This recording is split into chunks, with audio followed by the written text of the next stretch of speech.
Hello students, I am Savita Gupta, a language instructor. Welcome in Learn with Savita. आज हम करने जा रहे हैं 12th इंग्लिश बुक फ्लेमिंगो का 3rd chapter Deep Water by William O Douglas. ये story author की autobiography Of Man and Mountain से ली गई है और यह इसी का एक छोटा सा हिस्सा है। ऑथर बताते हैं कि कैसे वो बचपन के एक इंसिडेंट के कारण पानी में तैरने से डरने लगे थे और कैसे अपने विल पावर के दम पर इस हाइड्रोफोबिया से लड़े और जीते और जीत कर एक कुशल तैराक बने। तो सबसे पहले ऑथर का इंट्रो देखते हैं। इसमें ऑथर विलियम डगलस हैं। इनका जन्म मिनेसोटा के मेंस में हुआ था और इनका जीवन काल 1898 to 1980 तक रहा। इन्होंने इंग्लिश और इकोनॉमिक्स से ग्रेजुएशन पूरा किया, फिर 2 साल तक याखमा के एक स्कूल में पढ़ाया भी, लेकिन फिर वे इस टीचिंग जॉब से बोर होने लगे और उन्होंने लीगल कैरियर अपनाने को सोचा। फिर ये फ्रैंकलिन डी रूजवेल्ट जो अमेरिकन प्रेसिडेंट थे उनसे येल में मिले।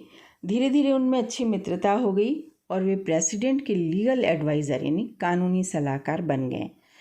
डगलस मानवाधिकार से संबंधित इंडिविजुअल राइट में पैरवी करने वाले अग्रणी एडवोकेट थे। ये 1975 में सेवानिवृत्त हुए। इनकी 36 वर्षों की सेवा कोर्ट के इतिहास में दर्ज किसी जज द्वारा सबसे लंबी अवधि तक दी गई सेवा थी। ऑफ मैन एंड माउंटेन जिसे विलियम ओ डगलस ने लिखा है, ये स्टोरी उसी का एक छोटा सा अंश है। इस स्टोरी में बताया गया है कि कैसे विलियम डगलस जब छोटे से बच्चे थे तब वे स्विमिंग पूल में लगभग डूबने ही वाले थे किसी इंसिडेंट के कारण। लगभग डूबने की स्थिति में उन्होंने क्या महसूस किया, इसी चीज़ को इस स्टोरी में बताया गया है कि ये इतना भयानक अनुभव होता है कि एक भुक्तभोगी ही इसे महसूस कर सकता है। और साथ ही ये भी बताया गया है कि कैसे अपने विल पावर के दम पर उन्होंने अपने इस डर पर काबू पाया और एक कुशल तैराक बने। तो इस तरह देखिए कि इस हिस्से में डर का डर क्या होता है ये बताने के लिए किस तरह इस ऑटोबायोग्राफिकल पोर्शन का यूज़ किया गया है। तो चलिए चलते हैं अपने लाइन टू लाइन ट्रांसलेशन पर। अब देखिए चूँकि एक्सर्प्ट जो है वो ऑटोबायोग्राफिकल है तो पूरी स्टोरी फर्स्ट पर्सन में लिखी हुई है, हम भी वैसे चलेंगे। It had happened when I was 10 or 11 years old। William Douglas बता रहे हैं कि यह तब शुरू हुआ जब मैं 10 या 11 साल का था। I had decided to learn to swim. मैंने सोचा कि मैं स्विमिंग सीखूँगा, तैरना सीखूँगा। There was a pool at YMCA in Yakima that offered exactly the opportunity. Yakima के YMCA में एक पूल था। Yakima is a place in Washington और YMCA पूल यानी कि इसका फुल फॉर्म है यंग मैंस क्रिश्चियन एसोसिएशन। तो यही वो पूल था जहाँ मुझे स्विमिंग सीखने का मौका मिला। The Yakima River was treacherous. Pool ही मेरे लिए ठीक था क्योंकि वहाँ जो याखमा नदी थी वो स्विमिंग सीखने वालों के लिए बहुत ही डेंजरस थी। Mother continuously warned against it and kept fresh in my mind the details of each drowning in the river। Mummy भी मुझे इस संबंध में सावधान किया करती थी कि याखमा नदी बहुत ख़तरनाक है, वहाँ जाना मत। साथ ही वहाँ हर डूबने वाले के बारे में बताकर मुझे वार्न किया करती थी कि मैं वहाँ ना जाऊँ। तो इस तरह से एक मानसिक डर मेरे मन में यहीं से प्रारंभ हो गया था। But the YMCA pool was safe. लेकिन जो YMCA पूल था वो मेरे लिए सुरक्षित था। It was only 2 or 3 feet deep at the shallow and and while it was 9 feet deep at the other. The drop was gradual.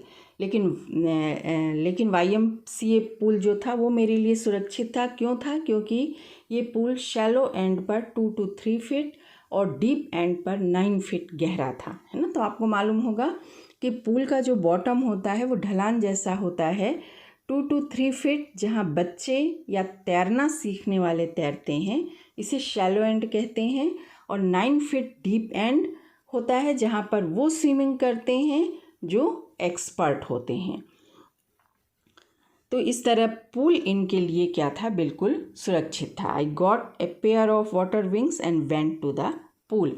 मैंने water wing लिया और पूल में गया। वाटर विंग हवा से भरे बैग होते हैं जिसे पहनकर तैरना सीखते हैं ताकि तैरने वाला पानी में डूबे नहीं।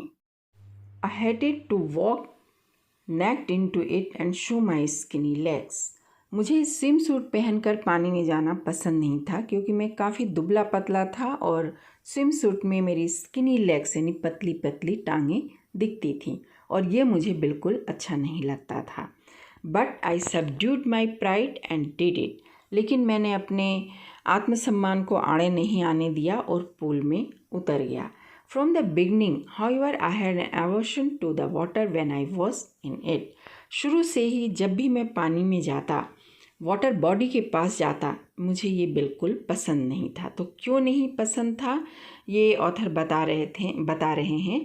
This started when I was 3 or 4 years old and father took me to the beach in California. Author बताते हैं कि पानी के प्रति उनका जो फोबिया था वो तब शुरू हुआ जब मैं 3 या 4 साल का था। मेरे पिताजी मुझे कैलिफोर्निया के एक बीच पर लेकर के गए थे। He and I stood together in the surf. वहाँ मैं और मेरे पिताजी दोनों लहरों के बीच में खड़े थे। I hang on to him yet the wave knocked me down and swept over me। हालांकि मैं पिताजी को पकड़े था, पर चूंकि मैं छोटा बच्चा था तो एक तेज़ लहर आई और उसने मुझे पानी में गिरा दिया। मैं पानी में गिर गया और वो बड़ी सी लहर मेरे ऊपर से निकल गई।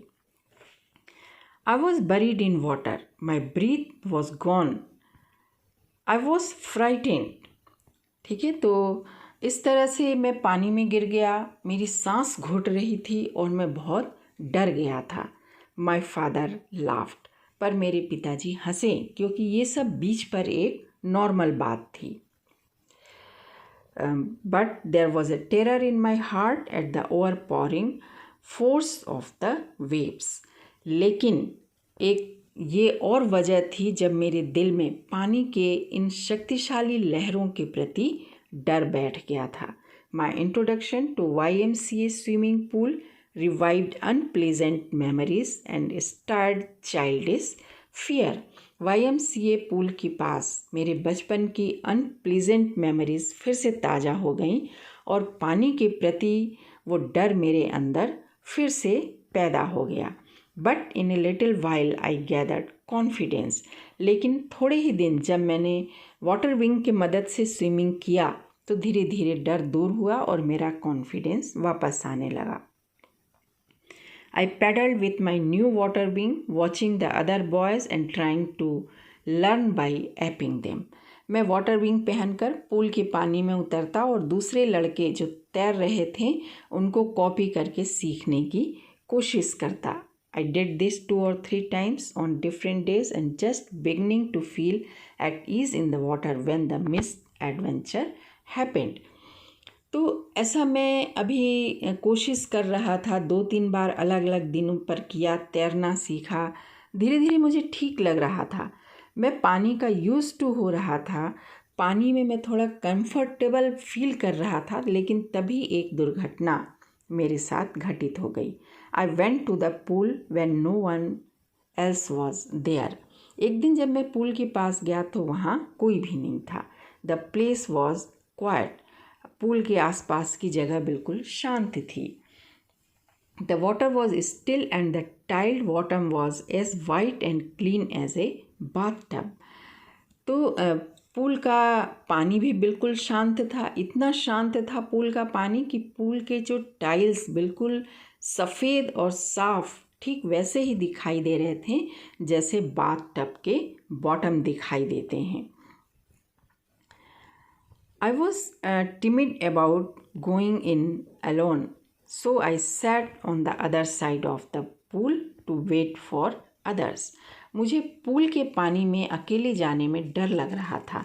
मैं वही पूल के किनारे बैठकर इंतज़ार करने लगा कि दूसरे लोग आ जाएं, तब मैं पूल में उतरूं। I had not been there long when came a big bruiser of a boy, probably 18 years old. तो मुझे पूल के किनारे बैठे ज़्यादा देर नहीं हुआ था, तभी वहाँ लगभग 18 साल का एक हट्टा कट्टा सा लड़का आ गया। He had thick hairs on his chest. उसके चेस्ट पर काफ़ी घने बाल थे।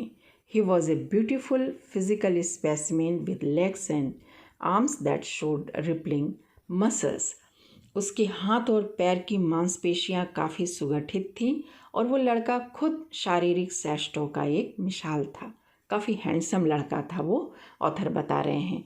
अब यहाँ देखिए कि वो लड़का 18 साल का था और हमारा ऑथर 9 या 10 साल का था। He asked, "Hi Skinny, how would you like to be ducked?" वहाँ मुझे अकेले बैठे देखकर वो जोर से बोला, अरे दुबले पतले लड़के, कैसा हो अगर तुम्हें पूल के पानी में फेंक दिया जाए। With that he picked me up and tossed me into the deep end.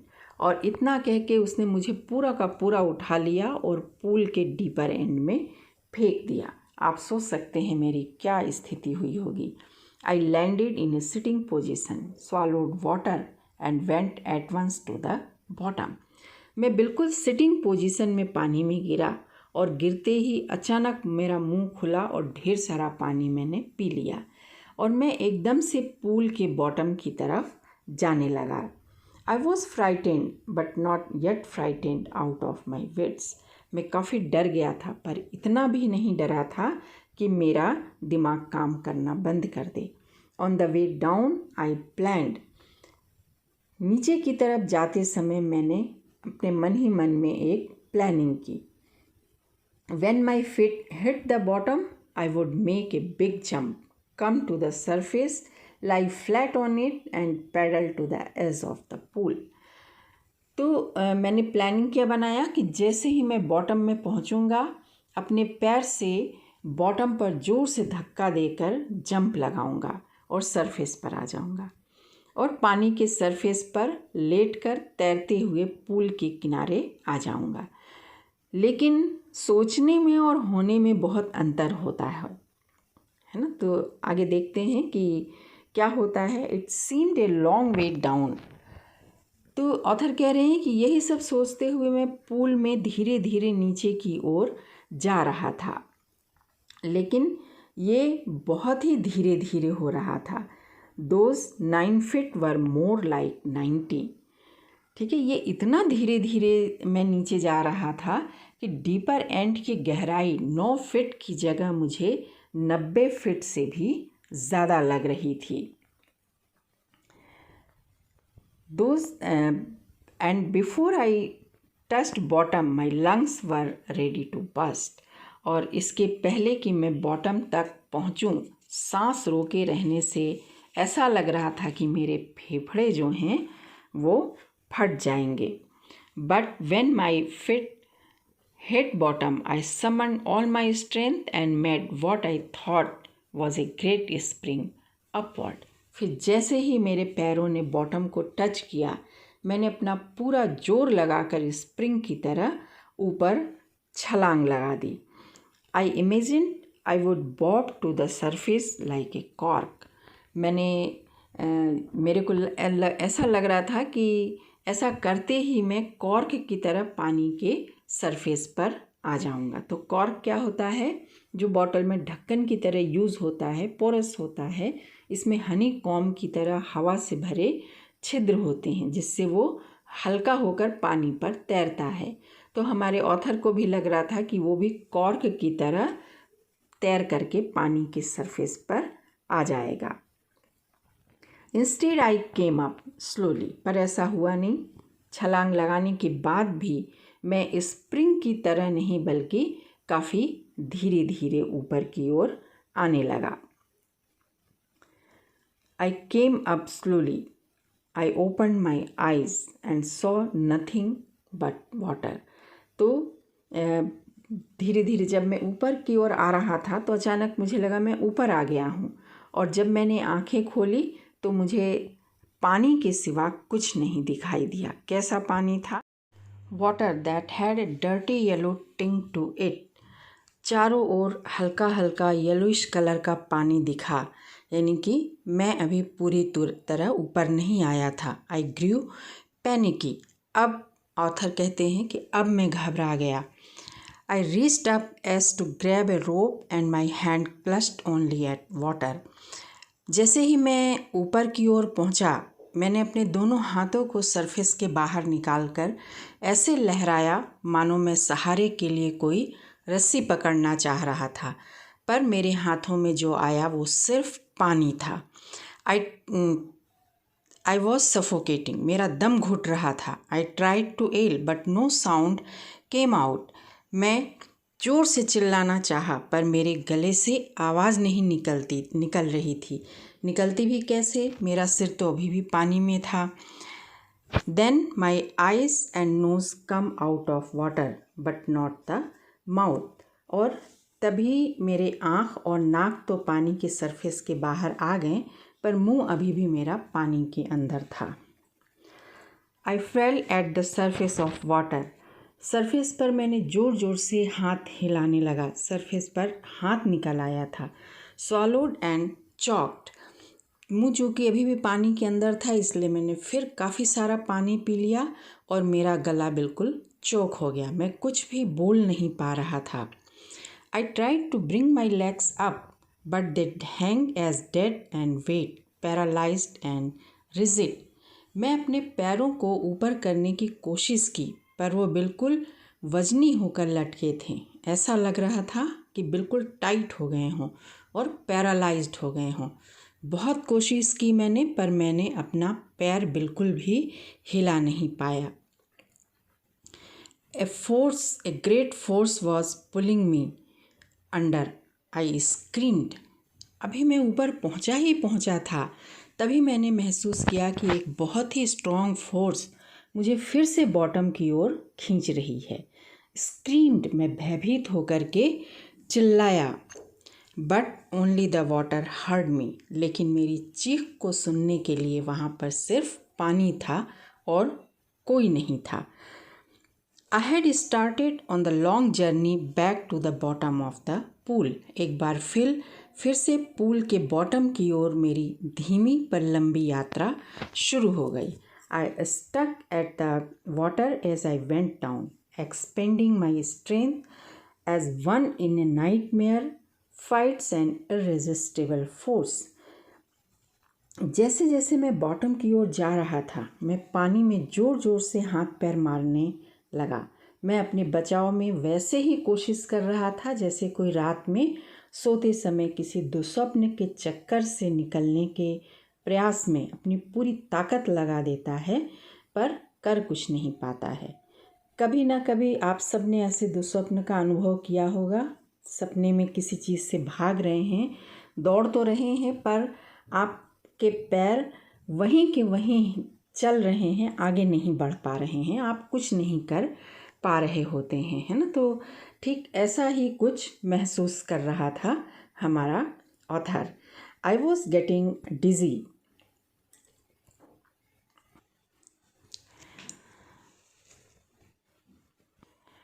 I had lost all my breath. हवा न मिलने से मेरा दम घुट रहा था। My lungs ached my head throbbed. फेफड़ों में तेज़ दर्द हो रहा था और ऐसा लग रहा था कि सिर धमक से फट जाएगा। I was getting dizzy. धीरे धीरे मेरे ऊपर बेहोशी छा रही थी। But I remember the strategy. I would spring from the bottom of the pool and come like a cork to the surface. सब कुछ हो रहा था मेरे साथ, पर फिर भी मुझे मेरी स्ट्रेटजी याद थी। वही पहले वाली प्लानिंग, बॉटम तक पहुँचेंगे, बॉटम को हिट करके स्प्रिंग की तरह छलांग लगाएंगे और कॉर्क की तरह ऊपर सरफेस पर आ जाएंगे। I would lie flat on water, strike out with my arms and thrash with my legs. Then I would get to the edge of the pool and be safe. ठीक है, surface पर flat लेटकर हाथ पैर हिलाएंगे और तैरते हुए pool के किनारे आएंगे और फिर बच जाएंगे। I went down down endlessly. अपनी इस प्लानिंग को सोचता हुआ मैं सेकेंड टाइम निरंतर धीरे धीरे नीचे की ओर जा रहा था। आई open my eyes, nothing but water with A yellow glow. मैंने एक बार फिर पानी के अंदर ही आँखों को खोला तो येलो ग्लो जैसे पानी के सिवा कुछ नहीं दिखाई दिया। Dark water that one could not see through. Dark water, बेहोशी जैसा फील होने के कारण पानी अंधेरा अंधेरा सा लग रहा था, ऐसा अंधेरा जिससे कुछ भी मानो दिख नहीं रहा हो। And then sheer stark terror seized me, terror that knows no understanding। और तभी एक अजीब तरह के डर ने मुझे जकड़ लिया, एक ऐसा डर जिसे कोई समझ नहीं सकता है। Terror that knows no control, एक ऐसा डर जिसे नियंत्रित नहीं किया जा सकता है। Terror that no one can understand who has not experienced it, एक ऐसा डर जिसे वो व्यक्ति तो समझ ही नहीं सकता जिसने पानी के अंदर डूबने के इस डर को निजी तौर पर अनुभव न किया हो। आई वॉज श्रिंकिंग, मैं पानी में नीचे जाते हुए जोर जोर से चिल्लाने की कोशिश कर रहा था। I was paralysed under water, stiff rigid with fear. पानी में मेरा शरीर डर के कारण सख्त और रिजिड हो गया था। ऐसा लग रहा था मानो पैरालाइज्ड हो गया हो, बिल्कुल भी हरकत नहीं हो पा रही थी। Even the screams in my throat were frozen. शरीर ही नहीं, ऐसा लग रहा था कि मेरे गले की चीख भी मेरे गले में ही जम गई हो। And the pounding in my head, only my heart and the pounding in my head said that I was still alive। सिर्फ मेरे दिल की धड़कन और मेरे सिर में हो रहे धमक से मुझे पता चल रहा था कि मैं अभी भी जिंदा हूँ। बाकी पूरा शरीर मेरा पैरालाइज्ड हो गया था और इसी स्थिति में मैं धीरे धीरे बॉटम की ओर जा रहा था। And then in the midst of terror came a touch of reason. और इन सब भय के बीच मेरे दिमाग में एक बात आई, वो ये, I must remember to jump when I hit the bottom. वो ये कि मुझे अपनी प्लानिंग याद रखना है, वही सेम प्लानिंग, नीचे पहुंचते ही मुझे ऊपर की ओर छलांग लगाना है।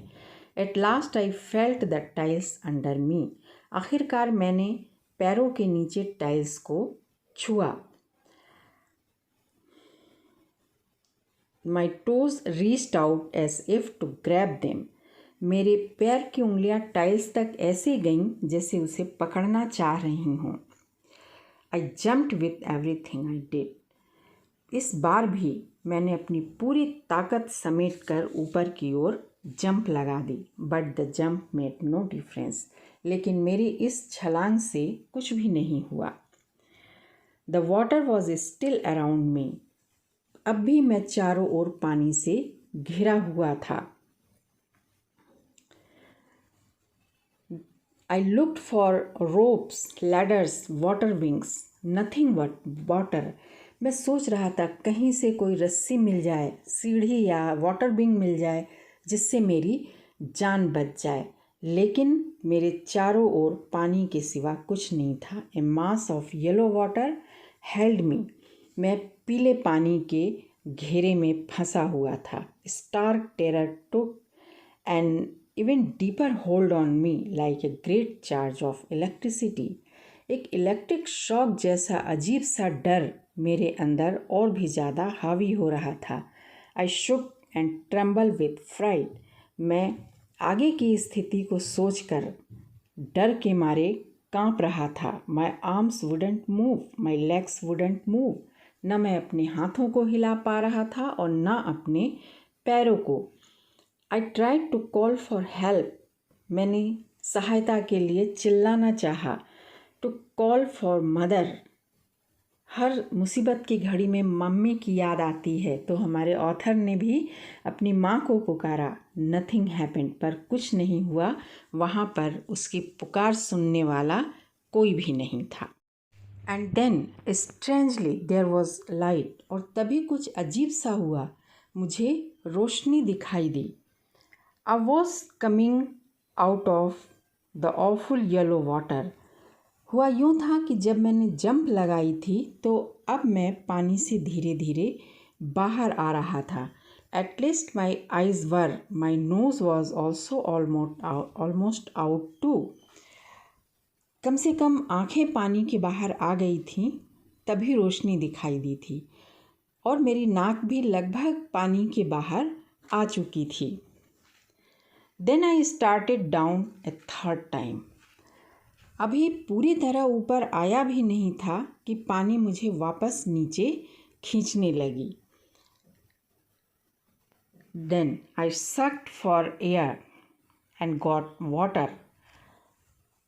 मैं तीसरी बार फिर पानी में नीचे जाने लगा था। मैंने हवा के लिए सांस खींचा, पर हवा के बजाय मेरे मुंह में पानी भर गया था, क्योंकि मुंह अभी भी पानी के अंदर था।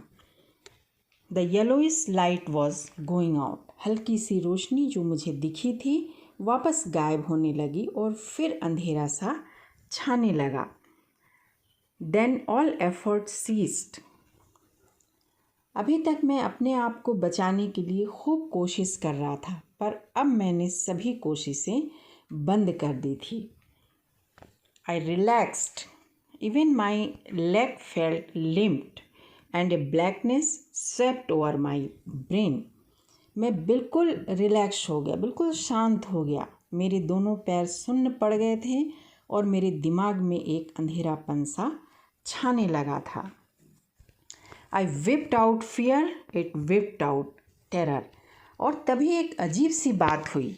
जैसे ही मैं रिलैक्स्ड होकर अपने आप को बचाने की सारी कोशिशें बंद कर दी, मेरे अंदर का सारा डर ख़त्म हो गया। There was no more panic. अब कोई दर्द नहीं था और न किसी किस्म की घबराहट थी मेरे अंदर। It was quiet and peaceful. एक अजीब सी शांति और सुकून मेरे चारों ओर छा गया था। Nothing to be afraid. अब कोई डर मेरे अंदर नहीं था। This is nice to be drowsy to go to sleep. ठीक है, धीरे धीरे नीचे जा रहा था मैं, ऐसा महसूस करता हुआ कि अब उन्नीदी आँखों से नीचे की ओर जाओ और सो जाओ। यह मृत्यु की ओर कदम बढ़ाने का एक इशारा था कि ऑथर धीरे धीरे मृत्यु की ओर बढ़ रहा है। No need to jump, too tired to jump. अब जंप लगाने की भी कोई टेंशन नहीं था। एक्चुअली इतने ज़्यादा थक गए थे कि जंप कर भी नहीं सकते थे। It's nice to be carried gently, to float along in space. ठीक, ऑथर कह रहे हैं कि कितना अच्छा लग रहा था, धीरे धीरे नीचे जा रहे हैं। ऐसा लग रहा था जैसे अंतरिक्ष में तैर रहे हों। Tender arms around me, tender arms like mother's, now must go to sleep. ऐसा लग रहा था मानो मेरी माँ की कोमल बाहों ने मुझे पकड़ रखा हो और पकड़े पकड़े मुझे धीरे धीरे नीचे ले जा रही हैं। ऑथर सोचते हैं कि माँ की बाहों में मुझे अब सो जाना चाहिए। A final slip, that is the death. यही सोचते सोचते आई क्रॉस टू ऑब्लिविजन। ऑब्लिविजन यानी अनकॉन्शियस हो जाते हैं। तो यही सब सोचते सोचते ऑथर अनकॉन्शियस हो जाते हैं। उन्हें सब कुछ विस्मृत हो जाता है, कुछ भी उनको याद नहीं रहता है। And the curtain of life fail, और जीवन का पटाक्षेप हो जाता है, जीवन का लाइफ का पर्दा गिर जाता है। ऑथर को लगता है कि वो मर गया है, पर वो मरते नहीं हैं। मर जाते तो ऑटोबायोग्राफी कैसे लिखते, ज़रूर आगे कुछ हुआ होगा। तो क्या हुआ था वो हम देखते हैं। The next I remember I was lying on my stomach beside pool vomiting.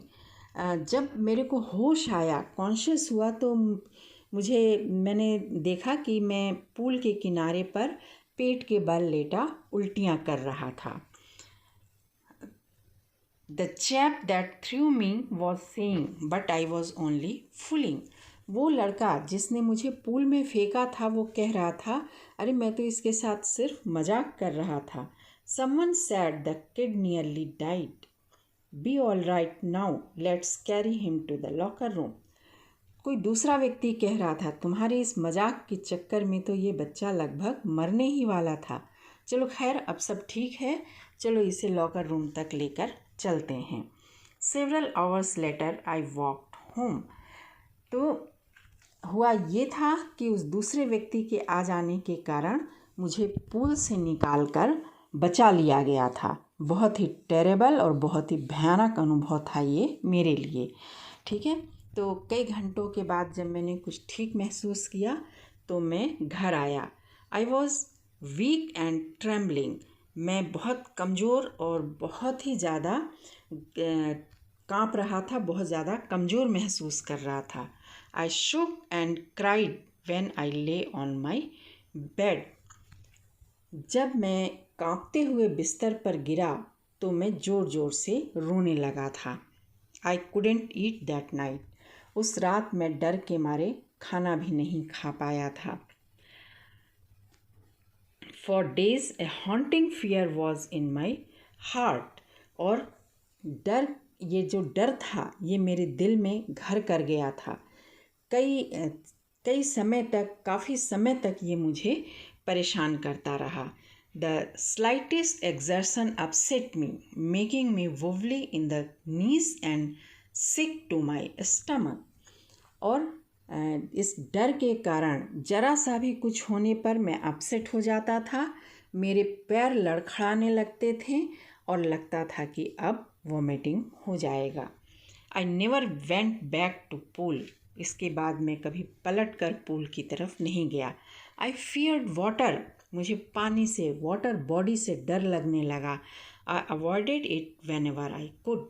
और जहाँ तक हो सकता था मैं इस पानी को अवॉइड करने लगा। तो इस तरह से एक हाइड्रोफोबिया मेरे अंदर डेवलप हो गया था। A few years later when I came to know the waters of cascade.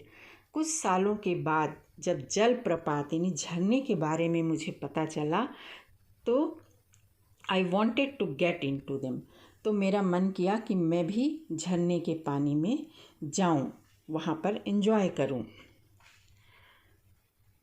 Then and whenever I did, whether I was wading in Tieton और बम्पिंग रिवर और bathing in Warm Lake of the Goat Rock, the terror that has seized me in the pool would come back। ठीक है, तो इसके बाद जब भी मैं पानी में जाने की कोशिश किया, whenever I did it, है ना, जब भी मैंने पानी में जाने की कोशिश किया, चाहे टाइटन या बम्पिंग रिवर में वेट करना हो, वेट करना यानी कि उथले पानी में चलना, वेट करना यानी कि उथले पानी में चलना, या गोट रॉक के गर्म पानी के लेक में नहाने की बात हो, तो पूल में हुए इंसिडेंट के कारण उपजा डर वापस आ जाता था। The seized me, it would take possession of me completely. और पूरा का पूरा मेरे ऊपर हावी हो जाता था। My legs would become paralysed. और इस डर के हावी होते ही मेरे पैर काम करना बंद कर देते थे। I see horror would grab my heart. बर्फ़ की तरह ठंडा भय मेरे दिल में भर जाता था। The handicap stayed with me as the years rolled by. और पानी में उतरने में मुझे असक्षम बनाने वाला यह डर कई सालों तक मेरे साथ रहा। इन कैनोइज ऑन मैनलॉक फिशिंग फॉर हैंडलॉक्ड सैलेमन। चाहे डोंगी में बैठकर मेन लॉक में सैलेमन का फिशिंग करना हो। Bass fishing in New Hampshire, trout fishing in the Deschutes and Metolius in Oregon, fishing for salmon on the Columbia at Bumping Lake in the Cascades, Wherever I went, the haunting fear of water followed me. तो new Hampshire में base fishing हो या डेसुटस में trout fishing करना हो या Metolius in Oregon या Colombia में सैल्मन फिशिंग हो या झरने का बम्पिंग लेक हो, जहाँ कहीं भी मैं वाटर बॉडी के पास जाता ये डर मेरा पीछा नहीं छोड़ता था। हर जगह मुझे ये डराता रहता था। It ruined my fishing trip.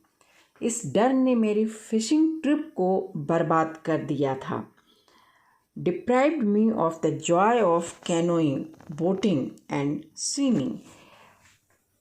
चाहे छोटी सी डोंगी में बैठकर नौकायन करना हो या बोटिंग करने की इच्छा हो या स्विमिंग की इच्छा हो, इन सब के आनंद से मैं वंचित हो गया था। I used every way I know to overcome this fear, but it held me firmly in its grip. मैं अपने इस डर को दूर करने के लिए जो तरीका मुझे समझ में आया उन सभी को आजमाया, लेकिन कुछ नहीं हुआ। इस डर ने मुझे बुरी तरह जकड़ रखा था। Finally 1 October I decided to get an instructor and learn to swim. तो इस डर से बचने का मुझे एक ही उपाय समझ में आया कि मैं तैरना सीख लूं, तभी ये पानी का डर मुझे छोड़ेगा। तो अक्टूबर का महीना था। मैंने फाइनली सोच लिया कि मैं स्विमिंग सीखूंगा और इसके लिए मुझे एक इंस्ट्रक्टर चाहिए था। वो मैंने हायर किया। I went to a pool and practised 5 day week an hour each day. फिर एक पूल में स्विमिंग के प्रैक्टिस के लिए जाने लगा। हफ्ते में 5 दिन और हर दिन 1 घंटे में प्रैक्टिस करता था। The instructor put A belt around me. तो अब स्विमिंग सिखाने वाले इंस्ट्रक्टर की स्ट्रेटजी देखिए। वो इस ऑथर के डर को बहुत अच्छी तरह समझते थे, इसलिए उन्होंने इंस्ट्रक्टर ने मेरी कमर में एक बेल्ट बांध दिया। A rope attached to the belt went through a pulley and ran onto the overhead cable. रस्सी का दूसरा सिरा बेल्ट में बांध दिया और रस्सी का दूसरा सिरा ऊपर लटके पुली से होते हुए इंस्ट्रक्टर के हाथ में रहता था। He held on to the end of the rope and we went back and forth across the pool. Hours after hours, day after day, week after week. तो इंस्ट्रक्टर हाथ की रस्सी को आगे पीछे खींचकर मुझे कमर के बेल्ट के जरिए पानी में आगे पीछे करता और मैं भी पूल के पानी में इधर उधर होते हुए तैरने की प्रैक्टिस करता रहता था। तो इस तरह मैंने कई हफ्तों तक हर रोज़ कई घंटों तक प्रैक्टिस किया। On each trip across the pool, a bit of the panic seized me. लेकिन हर ट्रिप पर जब भी मैं पूल के पानी में आगे पीछे होता, वो डर मुझे वापस जकड़ लेता था। Each time the instructor relaxed his hold on the rope, I went under water. Some of the old terror returned and my leg froze.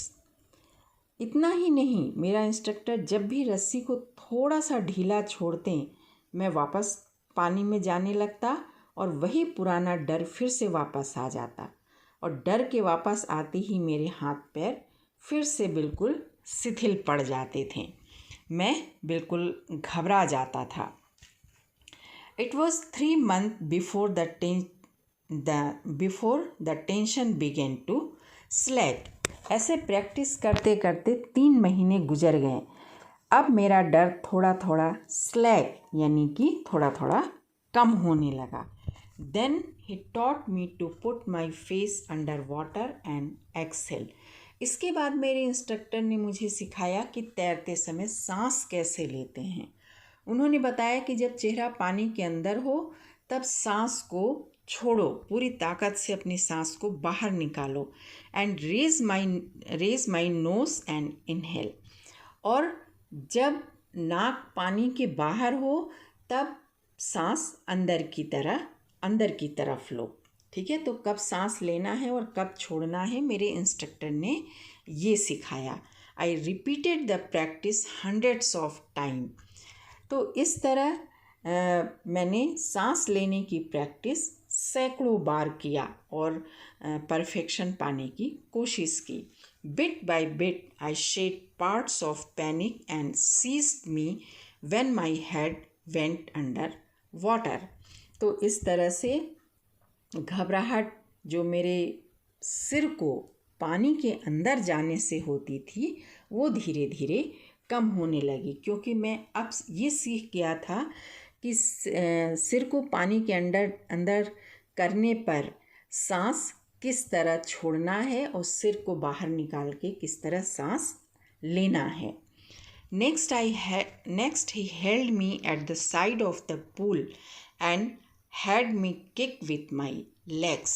फिर मेरे इंस्ट्रक्टर ने मुझे पूल के साइड को पकड़कर पानी में पैर से किक करने को कहा, यानी पैर के मूवमेंट पानी में कैसे हो ये शुरू किया। But for weeks I did just that. ये मैंने हफ्तों तक ये प्रैक्टिस किया। At first my legs refuse to work but they gradually relaxed and finally I could command them. तो हालांकि शुरू में मेरे पैर उठते नहीं थे, डर के मारे शिथिल ही पड़े रहते थे। फिर धीरे धीरे मेरे पैरों की मसल्स वो रिलैक्स होने लगी और मैंने स्थिति पर काबू पा लिया, यानी कि फाइनली मेरे पैरों का मूवमेंट जो है वो पानी में शुरू हो गया। Thus piece by piece he built a swimmer। तो इस तरह से मेरे इंस्ट्रक्टर ने स्टेप बाय स्टेप मुझे स्विमर बनाया। And when he had perfected each piece he put them together into an integrated wall.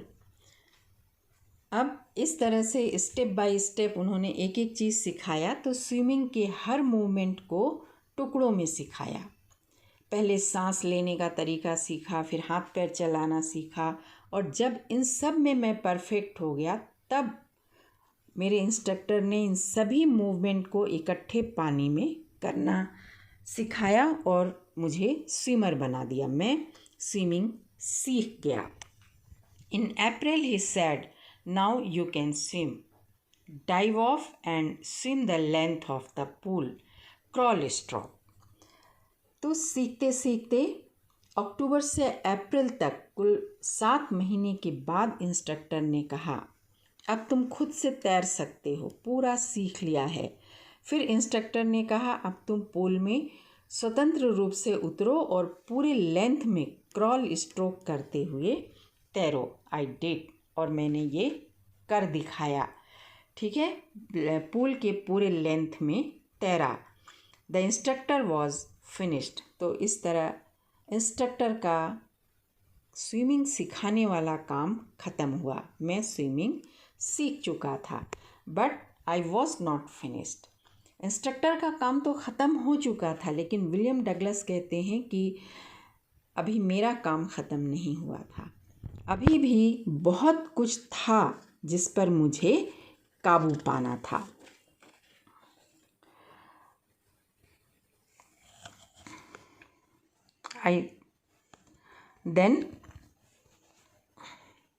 But I was not finished. I still wondered if I could be terror stricken when I was alone in the pool. मैं सोच रहा था कि instructor के सामने तो मैंने तैर लिया, पर क्या जब मैं अकेले इंस्ट्रक्टर के अनुपस्थिति में पूल में उतरूँगा तो क्या ये जो डर है ये मुझे परेशान नहीं करेगा? क्या मैं इसी तरह स्वतंत्र तैर सकूँगा? I tried it. तो इंस्ट्रक्टर के जाने के बाद मैंने ऐसा किया, पूल में उतरा अकेला और पूल में आगे पीछे तैरा। I swam the length up and down, पूरे पूल में आगे से पीछे तक तैरा। Tiny vestiges of the old terror would return.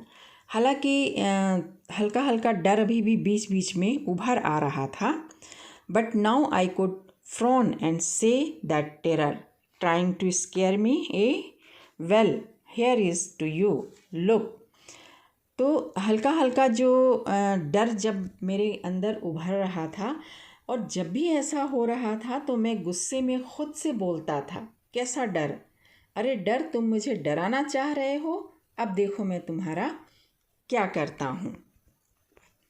And off I would go to for another length of the pool. और इतना बोल करके मैं एक चक्कर पूल का और तैर लेता था. तो इस तरह मैं धीरे धीरे अपने डर को ख़त्म करने का प्रयास कर रहा था. This went on July, but I was still not satisfied. अब तक जुलाई शुरू हो गया था, पर अभी भी मैं अपने स्विमिंग को लेकर के पूरी तरह आश्वस्त नहीं था. I was not sure that all the terror had left. मुझे पक्के तौर पर ये नहीं लग रहा था कि मेरे अंदर का सारा डर चला गया है और मैं बिना किसी डर के फ्रीली तैर सकता हूँ. So I went to Lake Wentworth in New Hampshire, dived off a dock at Triggs Island and swam 2 miles across the lake to Stamp Act Island. तो इसे कंफर्म करने के लिए मैं न्यू हैम्पशायर के लेक वॉन्टवर्थ गया और ट्रिक्स आइलैंड के ऊंची जगह से लेक में छलांग लगाया और 2 मील दूर तक तैरकर स्टैम्प एक्ट आइलैंड गया. I swam to crawl, breaststroke, side stroke and back stroke. इस दौरान मैंने स्विमिंग के अलग अलग स्ट्रोक्स आजमाए. Crawl stroke, breast stroke, side stroke and back stroke. ये सब तैरने के अलग अलग तरीके होते हैं. मैंने हर तरीके में अपना हाथ आजमाया. Only once did the terror return. इन सब के दौरान सिर्फ एक बार मुझे डर लगा था, पर मैंने जल्दी ही उस पर काबू पा लिया था. I put my face under and saw nothing. When I was in the middle of the lake, I put my face under and saw nothing but bottomless water. तब जब मैं अपना सिर पानी के अंदर करके देखा तो मुझे वहाँ अंतहीन अथाह पानी के अलावा और कुछ नहीं दिखा था. The old sensation returned in miniature. इस समय वह डर फिर मुझ पर थोड़ा सा हावी हुआ था. I laughed and said, well Mister Terror, what do you think you can do to me. इस समय वो डर जब मेरे पर हावी हो रहा था, तब मैं हंसा और उस डर से कहा, अरे मिस्टर डर, अब तुम मेरा कुछ नहीं बिगाड़ सकते हो. It fled and I swam on. और इतना कहते ही वो मेरा डर भाग गया. फ्लेड यानी भाग गया और मैं वापस तैरने लगा था. Yet I had residual doubt. इन सब के बाद भी एक हल्की सी आशंका मेरे मन में थी.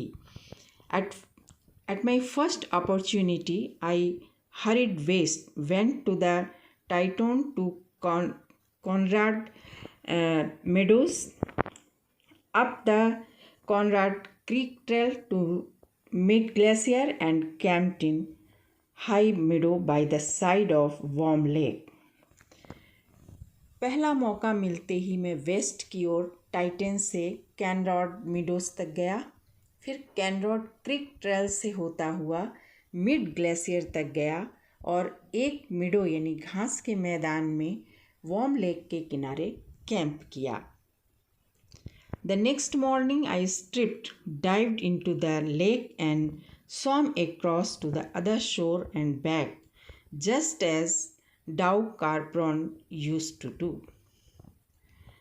अगले दिन सुबह मैंने कपड़े उतार कर फिर से डाइव लगाई और इस छोर से उस छोर तक तैरना शुरू किया. ठीक वैसा ही जैसे डाउ कार्प्रोन, जो कि एक बहुत फेमस स्विमर थे, ऐसा वो किया करते थे, ठीक वैसा ही मैंने किया। I shouted with Joy. जब यह सब मैंने सक्सेसफुली कर लिया तो खुशी से ज़ोर से चिल्लाकर अपने कॉन्फिडेंस को जाहिर किया। And Gilbert Peak return the echo. और गिलबर्ट पीक ने मेरे इस खुशी को इको के रूप में मुझे रिटर्न कर दिया। I had conquered my fear of water.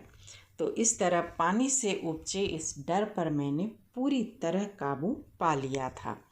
The experience had a deep meaning for me, as only those who had known stark fear and conquered it can appreciate.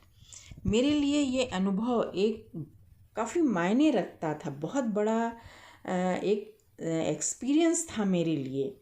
मेरे इस एक्सपीरियंस को वही अप्रिशिएट कर सकता है जो इस अनुभव से गुजर कर इस स्थिति पर जिस व्यक्ति ने विजय पाई हो, वही मेरे इस अनुभव को समझ सकता है। In death there is peace. मौत में तो शांति का अनुभव होता है। There is terror only in fear of death. डर तो सिर्फ मौत के डर में होता है।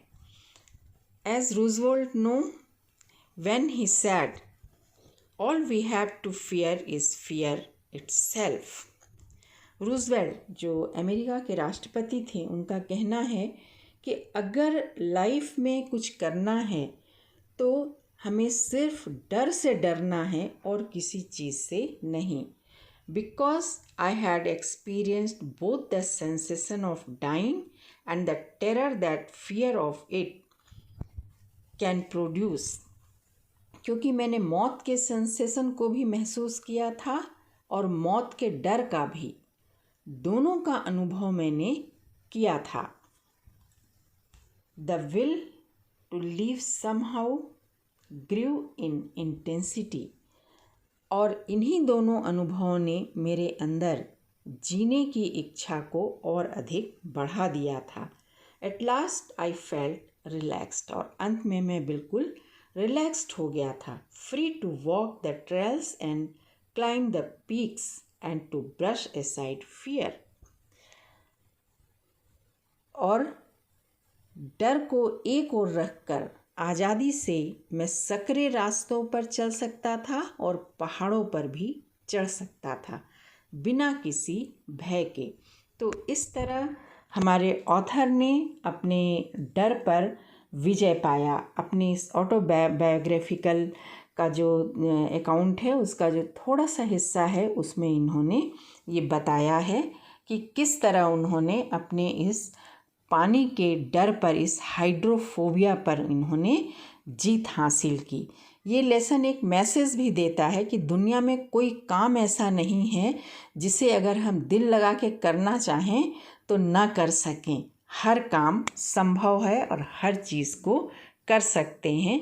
हर विपरीत परिस्थिति को हम जीत सकते हैं।